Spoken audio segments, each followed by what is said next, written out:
Hello മക്കളെ, ഇന്ന് നമ്മൾ സ്റ്റഡി ടൈമിൽ നോക്കുന്നത് 5ാം ക്ലാസ്സിൻ്റെ കേരള പാഠാവലിയിലെ ആനുവൽ എക്സാമിൻ്റെ ക്വസ്റ്റ്യൻ പേപ്പറാണ് കേട്ടോ.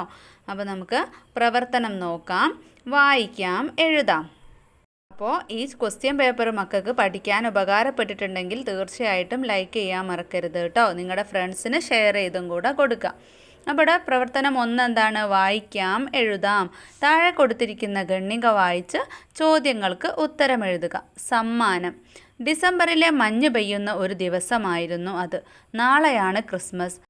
പടക്കം പൊട്ടിച്ചും കളികളിലേർപ്പെട്ടും കുട്ടികൾ ആ തെരുവിനെ ശബ്ദമുഖരിതമാക്കി. എല്ലാ വീടുകൾക്കും മുമ്പിലും നക്ഷത്രവിളക്കുകൾ തൂക്കിയിട്ടുണ്ടായിരുന്നു. ശാന്തിദൂതനായ ഉണ്ണിയേശുവിനെ വരവേൽക്കാൻ ആ തെരുവിലെ വീടുകളെല്ലാം ആഹ്ലാദപൂർവ്വം തയ്യാറെടുക്കുകയായിരുന്നു.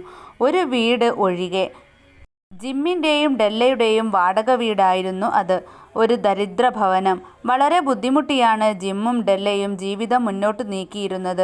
എങ്കിലും ഡെല്ല ചെലവ് ചുരുക്കി മിച്ചം വരുന്ന നാണയത്തൊട്ടുകൾ ഒരു കുടുക്കയിലിട്ട് വെക്കുമായിരുന്നു. ഉറുമ്പുകൾ അരുമണി കൂട്ടി വെക്കുന്നത് പോലെയായിരുന്നു അത്. കുടുക്കയിലെ പണം കൊണ്ട് തൻ്റെ പ്രിയപ്പെട്ട ജിമ്മിന് ക്രിസ്മസ് സമ്മാനം വാങ്ങണമെന്നായിരുന്നു ഡെല്ലയുടെ ആഗ്രഹം. ജിമ്മിന് ക്രിസ്മസ് സമ്മാനം വാങ്ങാൻ അവൾ ആ കുടുക്ക പൊട്ടിച്ചു. പക്ഷേ സമ്മാനം വാങ്ങാനുള്ള പണം അതിലില്ലായിരുന്നു. അവളുടെ കണ്ണുകൾ നിറഞ്ഞു.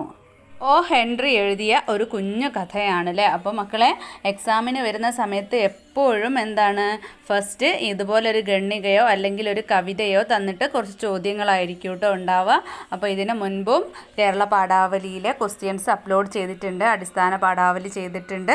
അപ്പോൾ മക്കളൊന്ന് ചെക്ക് ചെയ്ത് നോക്കുക കേട്ടോ. മാത്സ് ഒരുപാട് ക്ലാസ്സുകൾ ചെയ്തു കേട്ടോ. അപ്പോൾ ഇനി താഴെ ക്വസ്റ്റ്യൻസ് നോക്കാം. ഏത് ആഘോഷത്തെക്കുറിച്ചാണ് കഥയിൽ പറയുന്നത്? ഏതാണ്? വിഷു, ഓണം, ക്രിസ്തുമസ്. ഏതാണ്? ക്രിസ്തുമസ് ആണ് അല്ലേ. പിന്നെ ഡെല്ലയുടെ ആഗ്രഹം എന്തായിരുന്നു? വീട് വെക്കണം, ജിമ്മിന് ക്രിസ്മസ് സമ്മാനം നൽകണം, പിന്നെയോ അടുത്തുള്ള സ്ഥലങ്ങൾ സന്ദർശിക്കണം. ഏതാണ്? ജിമ്മിന് ക്രിസ്മസ് സമ്മാനം വാങ്ങണം എന്നുള്ളതാണ് അല്ലേ. പിന്നെ ഡെല്ലയുടെ കണ്ണ് നിറയാനുള്ള കാരണം എന്ത്? ഓപ്ഷൻസ് എന്തൊക്കെയാ? ധാരാളം പണം കിട്ടിയതുകൊണ്ട്, സമ്മാനം വാങ്ങാൻ പണം തികയാത്തത് കൊണ്ട്, അതിഥികൾ വരാത്തത് കൊണ്ട്. ഏതാണ്? സമ്മാനം വാങ്ങാൻ പണം തികയാത്തത് കൊണ്ടാണ് അല്ലേ. പിന്നെ ജിമ്മിൻ്റെയും ഡെല്ലയുടെയും ജീവിത സാഹചര്യം എങ്ങനെയുള്ളതായിരുന്നു? ഓപ്ഷൻസ് നോക്കാം. ആഡംബരം നിറഞ്ഞത്, ദാരിദ്ര്യം നിറഞ്ഞത്, സന്തോഷം നിറഞ്ഞത്. എങ്ങനെയുള്ളതാ? ദാരിദ്ര്യം നിറഞ്ഞതാണ് അല്ലേ. ഇനി 5ാമത്തെ ചോദ്യം, മഞ്ഞ് എന്ന പദത്തിന് പകരം പദം എഴുതുക. ഇവിടെ ഏതൊക്കെ തന്നിട്ടുള്ളത്? ദിനം, ഹിമം, നീരദം. ഏതാണ്? ഹിമം ആണ് അല്ലേ. ഇനി പ്രവർത്തനം 2 ആണ്. താരതമ്യക്കുറിപ്പ് തയ്യാറാക്കാനാണ്. ഇവിടെ അരുൺ KP-യുടെ അമ്മ എന്ന ഒരു കുഞ്ഞു കവിതയാണ് തന്നിട്ടുള്ളത്. അപ്പോൾ നമുക്ക് കവിതയൊന്ന് ചൊല്ലി നോക്കാം. ഒരു നിലവിളക്കു പോലകതാരിലെപ്പോഴും തെളിയുന്നൊരോർമ്മയാണമ്മ. ഒരു കണിക്കൊന്ന പോൽ ഓർമ്മതൻ ചില്ലയിൽ പുഞ്ചിരി പൊഴിക്കയാണമ്മ. നന്മയുടെ പാഠങ്ങൾ ചൊല്ലിപ്പഠിപ്പിച്ച ഗുരുനാഥയാണെനിക്കമ്മ. കുസൃതികൾക്കെപ്പോഴും പരിധികൾ വരച്ചിട്ട കാവലാളായിരുന്നമ്മ. പാദങ്ങൾ ഇടറാതെ ഇരുൾ വഴികൾ പിന്നിടാൻ വഴിവിളക്കാണെന്നുമമ്മ. ജീവിതപാതയിൽ വെയിലേറ്റുവാടവേ സാന്ത്വനത്തണലെൻ്റെ അമ്മ. അപ്പോൾ അതിന് താഴെ 2 ക്വസ്റ്റ്യൻ ഉണ്ട് അല്ലേ. 1ാമത്തെ ക്വസ്റ്റ്യൻ എന്താണ്? മുകളിൽ കൊടുത്ത അമ്മ എന്ന കവിതയും പൊൻകുന്നം വർക്കിയുടെ എൻ്റെ അമ്മ എന്ന പാഠഭാഗവും താരതമ്യപ്പെടുത്തി കുറിപ്പ് തയ്യാറാക്കാനാണ്. അപ്പോൾ നമുക്ക് 2 കവിതകളും തമ്മിലുള്ള താരതമ്യ കുറിപ്പ് എഴുതാം. പാവപ്പെട്ട കർഷക കുടുംബമാണ് പൊൻകുന്നം വർക്കിയുടേത്. വീട്ടുകാര്യങ്ങൾ നോക്കാൻ അമ്മ മാത്രമേ ഉള്ളൂ. വിദ്യാഭ്യാസമില്ലാത്തതിനാൽ കൂലിപ്പണിക്ക് പോയാണ് മക്കളെ വളർത്തുന്നത്. പരുപരുത്ത ജീവിതാനുഭവങ്ങൾ കാരണം മക്കളോട് സ്നേഹത്തിൽ പെരുമാറാനോ അവരുടെ പഠനകാര്യങ്ങളിൽ ശ്രദ്ധിക്കാനോ സാധിക്കുന്നില്ല. ഇത്തരത്തിലുള്ള ഒരു അമ്മയുടെ മാനസികാവസ്ഥകളിലൂടെയും അവരുടെ മകനായ പൊൻകുന്നം വർക്കിയുടെ പല സാഹചര്യങ്ങളുമാണ് എൻ്റെ അമ്മ എന്ന കവിതയിൽ ആവിഷ്കരിച്ചിട്ടുള്ളത്. അരുൺ KP എഴുതിയ അമ്മ എന്ന കവിതയിലും അമ്മയും കുട്ടിയും തമ്മിലുള്ള വൈകാരിക ബന്ധത്തിൻ്റെ ആഴമാണ് കാണാൻ കഴിയുന്നത്. നന്മയുടെ പാഠങ്ങൾ ചൊല്ലിപ്പഠിപ്പിച്ച ഗുരുനാഥയാണെന്നും ജീവിതപാതയിൽ സാന്ത്വനമേകുന്ന തണൽമരമായും അമ്മയെ കാണിച്ചിരിക്കുന്നു. കുട്ടിയുടെ ജീവിതത്തിൻ്റെ ഓരോ ഘട്ടത്തിലും അമ്മയുടെ സാന്നിധ്യം എത്രത്തോളം ഉണ്ടെന്ന് ഈ കവിതയിലൂടെ മനസ്സിലാക്കി തരുന്നു. അപ്പോൾ ഈ രണ്ട് കവിതയിലും, ഒരു കവിതയിൽ എന്താണ് എൻ്റെ അമ്മ എന്നുള്ള കവിതയിൽ അമ്മയുടെ സാന്നിധ്യം മകന് അറിയാൻ പറ്റിയിട്ടുണ്ടായിരുന്നില്ല അല്ലേ. വിദ്യാഭ്യാസമില്ലാത്തതിനാൽ ജോലിക്ക് പോയിട്ടാണ്, കൂലിപ്പണിക്ക് പോയിട്ടാണ് മക്കളെ വളർത്തിയിരുന്നത്. എന്നാൽ അരുൺ കെ പിയുടെ അമ്മ എന്ന കവിതയിൽ അമ്മ ഓരോ ഘട്ടത്തിലും ഗുരുനാഥയായിട്ടും സാന്ത്വനമേകുന്ന തണൽമരമായിട്ടും ഒക്കെ കുട്ടിയുടെ കൂടെ ഉണ്ടായിരുന്നു. അടുത്തത് അതിൽ തന്നെ ചോദ്യം ബി ആണ്. എൻ്റെ മാതാവിൽ നിന്ന് പോലും ലാളനയുടെ സ്നിഗ്ധഭാവങ്ങൾ ഞങ്ങൾക്ക് ലഭിച്ചിട്ടില്ല. അടിവരയിട്ട പദത്തിൻ്റെ പകരം പദം കണ്ടെത്തുക. എന്താണ് സ്നിഗ്ധഭാവങ്ങൾ എന്ന് പറഞ്ഞാൽ? സ്നേഹം നിറഞ്ഞ ഭാവമാണോ, സന്തോഷം നിറഞ്ഞ ഭാവമാണോ, സങ്കടം നിറഞ്ഞ ഭാവമാണോ? സ്നേഹം നിറഞ്ഞ ഭാവമാണ് അല്ലേ. അടുത്തത് പ്രവർത്തനം 3 കഥാപാത്ര നിരൂപണം. ഇവിടെ ഡാലി അമ്മൂമ്മ തന്നിട്ടുണ്ട്. പിന്നെ ജീവിത സാഹചര്യം എഴുതണം, രൂപം സ്വഭാവം എഴുതണം, അതുപോലെ തന്നെ സഹജീവി സ്നേഹം, പ്രകൃതി സ്നേഹം, ജീവിത കാഴ്ചപ്പാട്. ഇത്രയും കാര്യങ്ങൾ ഉൾപ്പെടുത്തിയിട്ട് ഡാലി അമ്മൂമ്മയുടെ കഥാപാത്ര നിരൂപണമാണ് എഴുതുന്നത്. എങ്ങനെയാണ് ഡാലി അമ്മൂമ്മ എന്നുള്ളതൊക്കെ എഴുതുക കേട്ടോ. അപ്പോൾ എങ്ങനെയാണ് ചോദ്യം ചോദിച്ചിട്ടുള്ളത്? ഡാലി അമ്മൂമ്മയുടെ പുഴ എന്ന കഥ ഓർക്കുന്നില്ലേ? ഈ കഥയിലെ കേന്ദ്ര കഥാപാത്രമായ ഡാലി അമ്മൂമ്മയെക്കുറിച്ച് കഥാപാത്ര നിരൂപണം തയ്യാറാക്കുക. അപ്പോൾ നമ്മൾ ഈ മുകളിൽ കൊടുത്ത സൂചനകൾ ഉപയോഗിച്ചിട്ട് കഥാപാത്ര നിരൂപണം എഴുതാനാണ് കേട്ടോ. നമ്മൾ ആദ്യം തന്നെ ആരെക്കുറിച്ചാണ് എഴുതുന്നത് അവരുടെ പേര് ഹെഡിങ് ആയിട്ട് എഴുതുക. എന്നിട്ട് ഡാലി അമ്മൂമ്മയുടെ പുഴ എന്ന പാഠഭാഗത്തിലെ കേന്ദ്ര കഥാപാത്രമാണ് ഡാലി അമ്മൂമ്മ. ആരെയും എതിർക്കാനുള്ള ശാരീരിക ബലം ഒന്നുമില്ലാത്ത അവസ്ഥയിലാണ് ഡാലി അമ്മൂമ്മ ഉള്ളത്. എന്നാൽ പ്രകൃതിയോടുള്ള അമിതമായ സ്നേഹവും ഡാലി അമ്മൂമ്മയുടെ ജീവിതത്തിൻ്റെ ഭാഗമായ പുഴയെ വിട്ടുപോകാനുള്ള മടിയും ഒക്കെയാണ് അവരെ ഇത്രയും ഭീതിപ്പെടുത്തുന്ന പുഴവക്കത്ത് ജീവിക്കാൻ പ്രേരിപ്പിക്കുന്നത്. ഒഴിഞ്ഞു പോകാൻ പറഞ്ഞ പലരും വന്നെങ്കിലും അവരെയെല്ലാം ഓടിച്ചു വിടുകയാണ്. അവസാനം കലക്ടർ വന്നതോടുകൂടി ബലമായി കൊണ്ടുപോവുകയാണ്. പുഴയും ഈ പ്രകൃതിയും മാത്രമാണ് തൻ്റെ ജീവിതം എന്ന് കരുതിയിരിക്കുകയാണ് ഡാലി അമ്മൂമ്മ. മാത്രമല്ല സഹജീവികളെ പൊന്നുപോലെ നോക്കുന്ന സ്വഭാവവും ആണ്.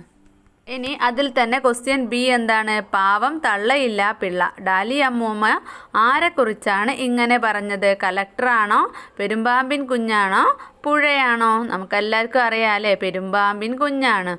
അടുത്തത് പ്രവർത്തനം 4 ഡയറി കുറിപ്പ് തയ്യാറാക്കുക. ബന്ധുവായ രോഗിയെ കാണാൻ അച്ഛനും അമ്മയും പോയ തക്കം നോക്കി ലച്ചുവും അനുജൻ ലാലുവും പട്ടം പറത്താനായി പുറത്തേക്കിറങ്ങി. കളിക്കിടയിൽ ഉയർന്നു വന്ന പട്ടം നൂൽ പൊട്ടി ലച്ചുവിൻ്റെ കാഴ്ചയിൽ നിന്നും മറഞ്ഞു. പാവം പട്ടം, അവൾക്ക് സങ്കടമായി. കൂട്ടിനാരുമില്ലാതെ ആകാശത്തിൽ ഒറ്റയ്ക്ക്. അവളുടെ കണ്ണുകൾ നിറഞ്ഞു. അമ്മയുടെ വിളി കേട്ട് അവൾ വീട്ടിലേക്ക് തിരികെ വന്നു. പക്ഷേ പട്ടത്തെക്കുറിച്ചുള്ള ചിന്തകൾ അവളുടെ മനസ്സിൽ നിന്നും വിട്ടുപോയില്ല. മേശ വലിച്ചു തുറന്ന് ലച്ചു തൻ്റെ ഡയറി എടുത്തു. ഇനി ഒന്നാമത്തെ ചോദ്യം, പട്ടത്തെക്കുറിച്ചുള്ള എന്തൊക്കെ ചിന്തകളാവും ലച്ചു ഡയറിയിൽ എഴുതിയിട്ടുണ്ടാവുക? അപ്പോൾ നമ്മൾ ആദ്യം തന്നെ ഡേറ്റും ദിവസവും എഴുതണം. ഇന്നെനിക്ക് വളരെ വിഷമമുള്ള ഒരു ദിവസമായിരുന്നു. ഞാനും എൻ്റെ അനിയൻ ലാലുവും കൂടെ പട്ടം പറപ്പിക്കാൻ പോയി. നല്ല രസമായിരുന്നു. പട്ടം ഞങ്ങൾ ഉയരത്തിലേക്ക് പറപ്പിച്ചു.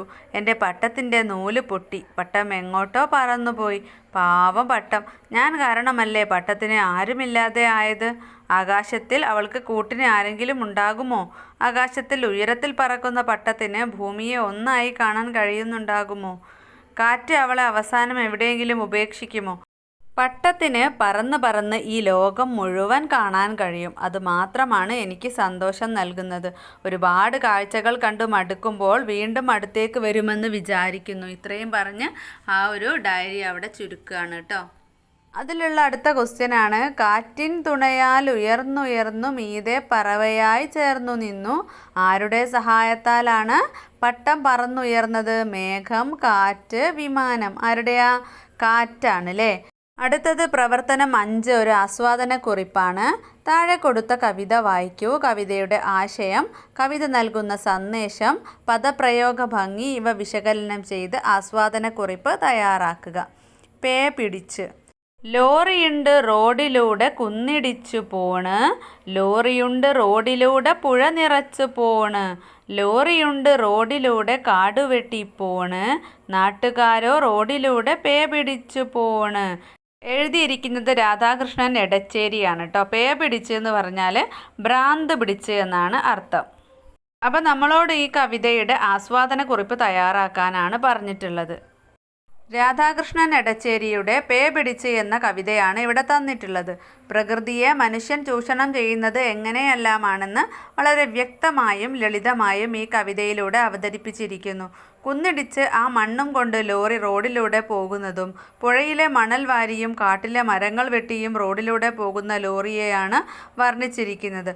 അവസാനം കാലാവസ്ഥാ വ്യതിയാനവും കാലം മാറിയുള്ള മഴ, പ്രളയം, ദുരിതങ്ങൾ ഇതിൻ്റെയെല്ലാം അനന്തരഫലമായി മനുഷ്യൻ ഭ്രാന്ത് പിടിച്ചു പോകുന്ന അവസ്ഥയുമാണ് കവിതയിലൂടെ പറയുന്നത്. വളരെ ലളിതമായ ഭാഷാപ്രയോഗമാണ് ഉപയോഗിച്ചിട്ടുള്ളത്. ആർക്കും എളുപ്പത്തിൽ മനസ്സിലാക്കാൻ കഴിയുന്ന സന്ദേശവും ആശയവും കവിതയ്ക്കുണ്ട്. പോണ്, പേ പിടിച്ച് തുടങ്ങിയ ആലങ്കാരിക പ്രയോഗങ്ങളും ഉണ്ട്. ഇനി പ്രവർത്തനം 6 അനുഭവക്കുറിപ്പ് തയ്യാറാക്കാനാണ്. നനഞ്ഞൊലിച്ചുകൊണ്ടുള്ള ഓട്ടങ്ങളുടെ ഓർമ്മകളാണ് ബാല്യകാലത്തെ മഴക്കാലം. ഇടവഴികളിലൂടെ സ്കൂളിലേക്കും വൈകുന്നേരം സ്കൂളിൽ നിന്ന് തിരിച്ചുമുള്ള സഞ്ചാരത്തിൽ കുട കൂട്ടുണ്ടായിരുന്നില്ല. ചെരിഞ്ഞു പെയ്യുന്ന മഴയിൽ കുടയില്ലായ്മയുടെ യാത്രാ ദൂരങ്ങൾ മഴ കൊണ്ട് തന്നെ ഓടിയളന്ന കാലം. അതേ തണുപ്പോടെ നനഞ്ഞൊട്ടി കൂനി വിറച്ച് നിൽപ്പുണ്ട് ഇപ്പോഴും മനസ്സിൻ്റെ ഇറയത്ത്. അപ്പോൾ അതിലുള്ള ചോദ്യം എന്താണ്? അർഷാദ് ബത്തേരിയുടെ മഴ അനുഭവം നിങ്ങൾ വായിച്ചില്ലേ? മഴയുടെ എത്രയെത്ര ഓർമ്മ ചിത്രങ്ങളാണ് നമ്മുടെ മനസ്സിലൂടെ കടന്നു പോകുന്നത്. ഒരു മഴ അനുഭവത്തെക്കുറിച്ച് എഴുതി നോക്കൂ. അപ്പോൾ മക്കൾ അവിടെ മഴക്കാല അനുഭവങ്ങൾ എന്തെങ്കിലും ഉണ്ടെങ്കിൽ അതാണ് കേട്ടോ എഴുതേണ്ടത്. മഴക്കാല അനുഭവങ്ങളൊന്നും നിങ്ങൾക്ക് ഓർത്തെടുക്കാൻ പറ്റുന്നില്ലെങ്കിൽ നിങ്ങൾ ഭാവനയിൽ എഴുതുക. ഉദാഹരണത്തിന് ഞാൻ വെറുതെ ഒരു കഥ പറയാം. മഴക്കാലത്ത് സ്കൂളിലേക്ക് പോകാൻ പുറപ്പെട്ട സമയത്ത് യൂണിഫോം ഒന്നും ഉണങ്ങിയിട്ടുണ്ടായിരുന്നില്ല. അങ്ങനെ സ്കൂളിലേക്ക് ആ നനഞ്ഞ ഡ്രസ്സിട്ടാണ് പോയത്. അങ്ങനെ സ്കൂളിലെത്തിയപ്പോൾ ടീച്ചറോട് കാര്യങ്ങൾ പറഞ്ഞു, അല്ലെ ടീച്ചർ വഴക്ക് പറഞ്ഞു. അങ്ങനെയൊക്കെ എന്തെങ്കിലും നിങ്ങളുടെ മനസ്സിൽ തോന്നുന്നത് ഒരു മഴക്കാല അനുഭവമായിട്ട് നിങ്ങൾ എഴുതുക കേട്ടോ. അതിൽ തന്നെ ചോദ്യം ബി എന്താണ്? വെള്ളിതൻ നേർത്ത കമ്പികൾ പോലെ മെല്ലെ മെല്ലെ മഴ പൊഴിയുന്നു. മഴ പൊഴിയുന്നത് എങ്ങനെയാണെന്നാണ് കവി പറയുന്നത്. തുള്ളിക്കൊരു കുടം എന്ന പോലെ വെള്ളിയുടെ നേർത്ത കമ്പികൾ പോലെ കാറ്റിൽ നൃത്തം വെച്ചുകൊണ്ട്. എങ്ങനെയാണ്? വെള്ളിയുടെ നേർത്ത കമ്പികൾ പോലെ. അപ്പോൾ മക്കൾക്ക് ഈ ചോദ്യ പേപ്പർ പഠിക്കാൻ ഉപകാരപ്പെട്ടിട്ടുണ്ടെങ്കിൽ ലൈക്ക് ചെയ്യാനും ഷെയർ ചെയ്യാനും സബ്സ്ക്രൈബ് ചെയ്യാനും മറക്കരുത്. അപ്പോൾ നമുക്ക് സ്റ്റഡി ടൈമിൻ്റെ മറ്റൊരു ക്ലാസ്സിൽ കാണാം.